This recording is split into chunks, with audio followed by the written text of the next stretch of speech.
अभिमन्यु चौंक कर इधर उधर देखने लगा।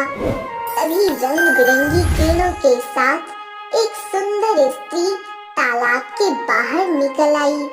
अभिमन्यु बगैर देरी किए हुए तुरंत तालाब के अंदर कूद गया। एक खंडहर के अंदर पाया जहां उसके चारों भाई एक पिंजरे में कैद थे और एक शैतान की मूर्ति सीना ताने वहां रखी हुई थी। तभी वही सुंदर स्त्री रंग बिरंगी किरणों के साथ अभिमन्यु के सामने आ गई।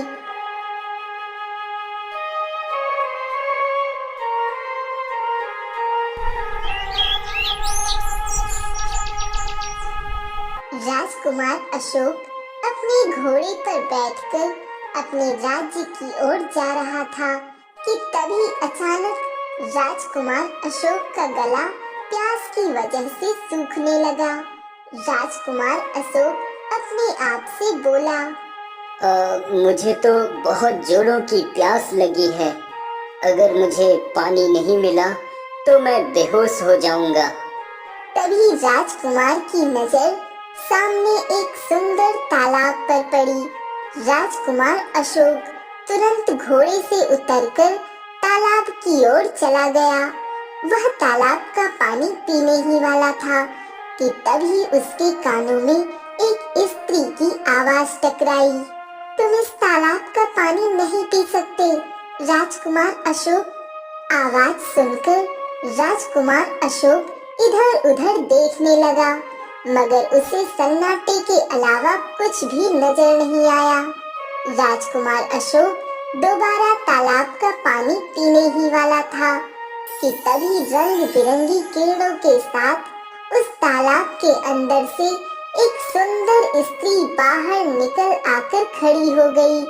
राजकुमार अशोक उसकी ओर देखकर बोला, कौन हो तुम? यह तालाब मेरा है राजकुमार अशोक। तुम इस तालाब का पानी नहीं पी सकते। लेकिन यह तालाब मेरे राज्य के अधीन आता है, इसलिए इस पर मेरा उतना ही अधिकार है जितना तुम्हारा अधिकार है। तुम भी अपने 3 भाइयों की तरह बहुत ज्यादा जिद्दी निकले और मूर्ख भी। अपने 3 भाइयों के बारे में सुनकर राजकुमार अशोक बुरी तरह से चौंकता हुआ बोला, क्या तुम मेरे भाइयों को जानती हो? क्या तुम जानती हो कि वह तीनों कहाँ हैं? मैं उन तीनों को ही तलाशने के लिए निकला हूँ। राजकुमार अशोक ने इतना कहा ही था कि तभी उस सुंदर स्त्री की आंखों से नीले रंग की किरणें निकलने लगी। अगले ही पल राजकुमार वहां से गायब हो गया। अगले दिन राजा विक्रम अपने महल में चिंतित अवस्था में टहल रहा था कि तभी वहां पर उनके मंत्री बलदेव सिंह आ पहुंचा और राजा की ओर देखकर बोला, क्या हुआ महाराज? आपके चेहरे पर यह चिंता की लकीरें कैसी झलक रही हैं? मंत्री जी, अशोक को अब तक आ जाना चाहिए था, लेकिन वह अभी तक नहीं लौटा। मुझे डर है कि कहीं वह मेरे और तीनों बेटों की तरह गायब तो नहीं हो गया। राजा विक्रम की बात सुनकर मंत्री बलदेव के चेहरे पर भी चिंता की लकीरें झलकने लगी। तभी वहां पर राजा विक्रम का एक गुप्तचर आ पहुंचा। राजा विक्रम उसकी ओर देखकर बोला, क्या सूचना लाए हो? मेरा बेटा राजकुमार अशोक कहाँ है? महाराज, राजकुमार अशोक को भी उसी जंगल के पास देखा गया था जहाँ पर आपके तीनों बेटे गायब हुए थे। उसके बाद राजकुमार का भी कोई पता नहीं चला। इतना बोलकर गुप्तचर वहां से चला गया।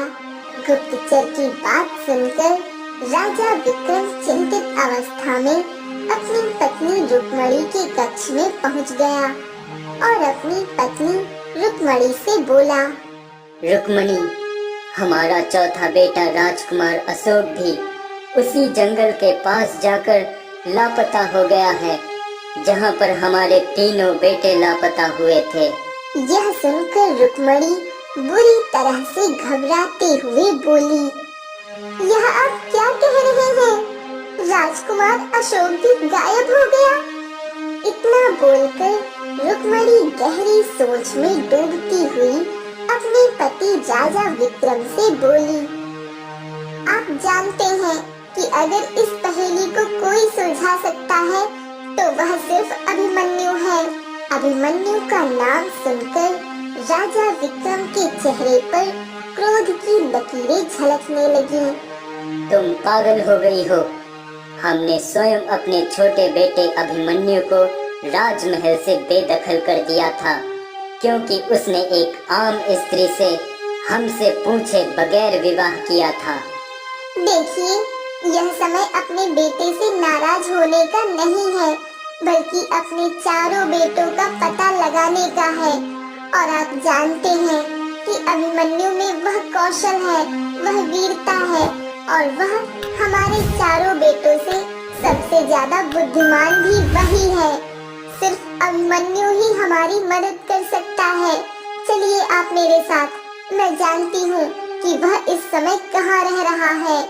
कुछ देर बाद रानी रुक्मणी राजा विक्रम के साथ जंगल में बनी हुई एक झोपड़ी के अंदर खड़ी हुई थी, जहाँ अभिमन्यु अपनी पत्नी नीलम के साथ बैठा हुआ था।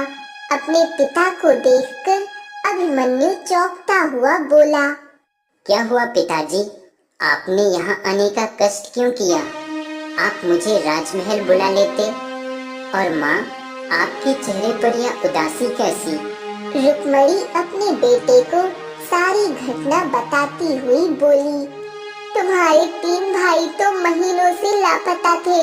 तुम्हारा चौथा भाई अशोक भी उसी जंगल में जाकर लापता हो गया। अगर ऐसी बात थी तो आपने मुझे पहले क्यों नहीं बताया? इतना बोलकर अभिमन्यु अपने पिता की ओर देखकर बोला, आप चिंता मत कीजिए पिताजी, मैं अपने चारों भाइयों को वापस ले आऊंगा। इतना बोलकर अभिमन्यु झोपड़ी के बाहर निकल गया। अभिमन्यु अपने घोड़े पर बैठकर सीधा घने जंगलों में एक पेड़ के नीचे बैठे हुए एक साधु के पास चला गया। अभिमन्यु को देखकर साधु मुस्कुराते हुए बोले, राजा विक्रम का पुत्र स्वयं चलकर मेरे पास आया है, तो जरूर कोई खास बात होगी। अभिमन्यु सारी घटना साधु को बताते हुए बोला, इसीलिए सबसे पहले मैं आपके पास आया हूँ साधु महाराज। आप ज्ञानी साधु हैं और दिव्य शक्तियों के मालिक भी हैं। साधु महाराज, आखिर मेरे भाइयों के लापता होने का क्या रहस्य है? क्या वो जीवित भी हैं या नहीं? अभिमन्यु की बात सुनकर साधु ने अपनी आंखें बंद कर ली। कुछ देर बाद वह आंखें खोलकर अभिमन्यु की ओर देखकर बोला, तुम्हारे भाई जीवित हैं। साधु महाराज, तो फिर मुझे बताइए वह कहाँ हैं और उनके गायब होने का क्या रहस्य है? इस रहस्य का पता तुम्हें स्वयं लगाना होगा अभिमन्यु। हाँ, मैं इस रहस्य का पता लगाने की तुम्हारी कुछ मदद जरूर कर सकता हूँ। मैं कुछ समझा नहीं। तुम्हें उस जंगल में जाना होगा जहाँ पर तुम्हारे भाई लापता हुए हैं। वहाँ पर तुम्हें एक बहुत ही सुंदर तालाब मिलेगा। जैसे ही तुम उस तालाब का पानी पीने की कोशिश करोगे तो तुम्हें कोई तालाब का पानी पीने से रोकेगी। जैसे ही वह तालाब का पानी पीने के लिए तुम्हें रोके, तुम्हें बगैर देरी किए हुए तालाब के अंदर कूद जाना है, जिसके बाद सारे रहस्य तुम्हारे सामने आ जाएंगे। इतना बोलकर साधु एक सोने का खंजर अभिमन्यु के हाथ में पकड़ाते हुए रहस्यमयी अंदाज में बोले, यह सोने का अभिमंत्रित खंजर तुम्हारी मदद करेगा और समय आने पर यह स्वयं बताएगा कि तुम्हें इसका उपयोग कहाँ करना है। अभिमन्यु खंजर लेकर सीधा उसी जंगल की ओर निकल गया जहाँ पर उसके चारों भाई लापता हुए थे। कुछ ही देर में अभिमन्यु एक सुंदर तालाब के सामने खड़ा हुआ था। अभिमन्यु उस तालाब की ओर देखकर अपने आप से बोला, लगता है यही वह तालाब है जिसके बारे में साधु महाराज ने मुझे बताया था। इतना बोलकर अभिमन्यु अपने घोड़े से उतरकर उस तालाब की ओर चला गया। वह तालाब का पानी पीने ही वाला था कि तभी उसके कानों में एक स्त्री की आवाज टकराई। तुम इस तालाब का पानी नहीं पी सकते हो राजकुमार। अभिमन्यु चौंक कर इधर उधर देखने लगा। तभी रंग बिरंगी किरणों के साथ एक सुंदर स्त्री तालाब के बाहर निकल आई। अभिमन्यु बगैर देरी किए हुए तुरंत तालाब के अंदर कूद गया। तालाब के अंदर कूदते ही अभिमन्यु ने अपने आप को एक खंडहर के अंदर पाया, जहां उसके चारों भाई एक पिंजरे में कैद थे और एक शैतान की मूर्ति सीना ताने वहां रखी हुई थी। तभी वही सुंदर स्त्री रंग बिरंगी किरणों के साथ अभिमन्यु के सामने आ गई और क्रोधित अवस्था में बोली, तो इसका मतलब यह है कि तू जानता था कि तालाब के अंदर एक खंडहर है, लेकिन तूने यहाँ आने की बहुत बड़ी गलती कर दी राजकुमार।